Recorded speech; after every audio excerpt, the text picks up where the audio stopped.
गणेश जी विघ्न विनाशक व शीघ्र प्रसन्न होने वाले देवता हैं।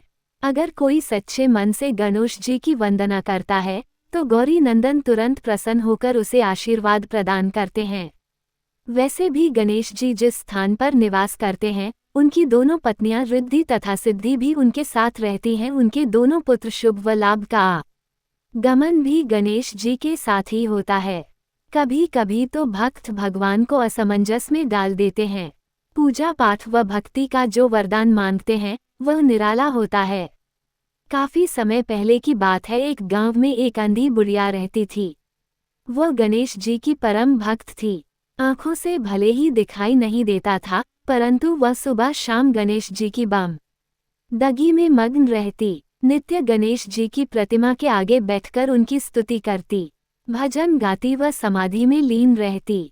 गणेश जी बुढ़िया की भक्ति से बड़े प्रसन्न हुए। उन्होंने सोचा ये बुढ़िया नित्य हमारा स्मरण करती है परंतु बदले में कभी कुछ नहीं मांगती, भक्ति का फल तो उसे मिलना ही चाहिए। ऐसा सोचकर गणेश जी एक दिन बुढ़िया के सम्मुख प्रकट हुए तथा बोले, माई, तुम हमारी सच्ची भक्त हो।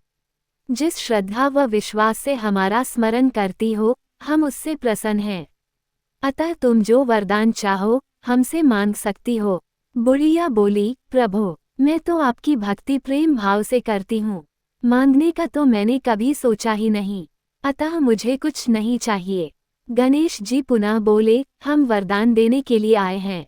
बुढ़िया बोली, हे सर्वेश्वर, मुझे मांगना तो नहीं आता, अगर आप कहें तो मैं कल मांग लूंगी, तब तक मैं अपने बेटे व बहू से भी सलाह मशविरा कर लूंगी। गणेश जी कल आने का वादा करके वापस लौट गए। बुढ़िया का एक पुत्र व बहू थे। बुढ़िया ने सारी बात उन्हें बताकर सलाह मांगी। बेटा बोला, माँ, तुम गणेश जी से ढेर सारा पैसा मांग लो, हमारी गरीबी दूर हो जाएगी, सब सुख चैन से रहेंगे।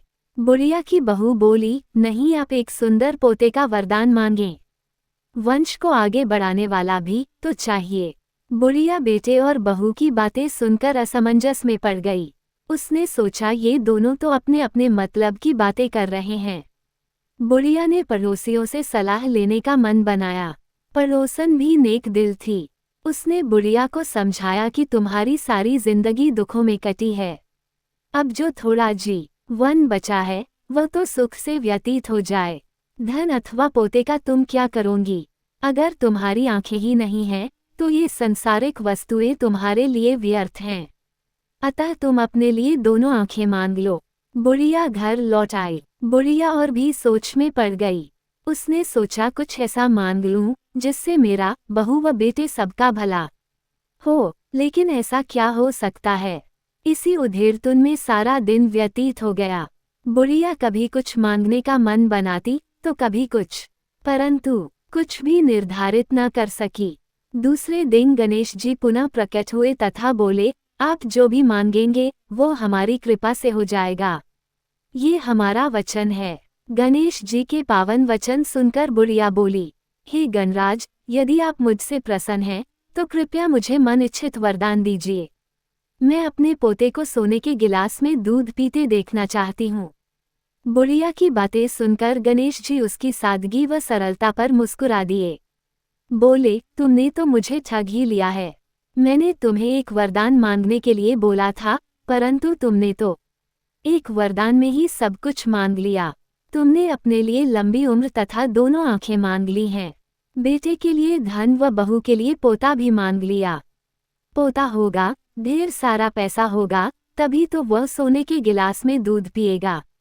पोते को देखने के लिए तुम जिंदा रहोगी, तभी तो देख पाओगी। अब देखने के लिए दो आंखें भी देनी ही पड़ेंगी। फिर भी वह बोले, जो तुमने मांगा वे सब सत्य होगा। यूं कहकर गणेश जी अंतर्ध्यान हो गए। कुछ समय पाकर गणेश जी की कृपा से बुढ़िया के घर पोता हुआ। बेटे का कारोबार चल निकला तथा बुढ़िया की आंखों की रोशनी वापस लौट आई। बुढ़िया अपने परिवार सहित सुखपूर्वक जीवन व्यतीत करने लगी।